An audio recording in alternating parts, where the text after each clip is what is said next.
kuna banati wa Kiislamu na habari zimefika kuwa wanafanya uchafu waziwazi wakati wazee wao wamelala, saa 5 saa 6 za usiku. Akina mama, ndugu zangu wa kike, mcheni Allah tabaraka wa taala katika nafsi zenu. Ittaqina Allah tabaraka wa taala fi anfusikum, mcheni Mwenyezi Mungu subhanahu wa taala katika nafsi zenu.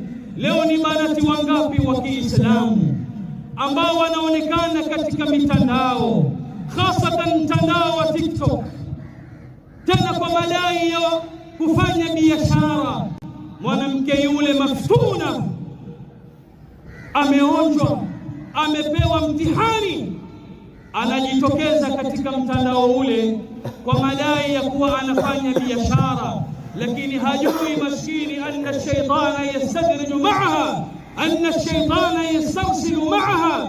Na ni wangapi ambao wameshuhudiwa wameingia katika mitandao kwa sababu ya biashara na sababu nyinginezo, akawa hajidhihirishi, lakini kidogo kidogo mara mikono yaonekana, mara nusu ya mwili wake waonekana, amejidhihirisha yeye mzima na niqab, lakini baada yake kwa kuwa shaitani yastadriju ma'aha, anampoteza na yeye maskini, hajifahamu, hajitambui, anatoa niqabu yake, alikibadilisha sauti yake, sasa aitia sauti yake yenyewe, alijikihifadhi, sasa amejitangaza waziwazi.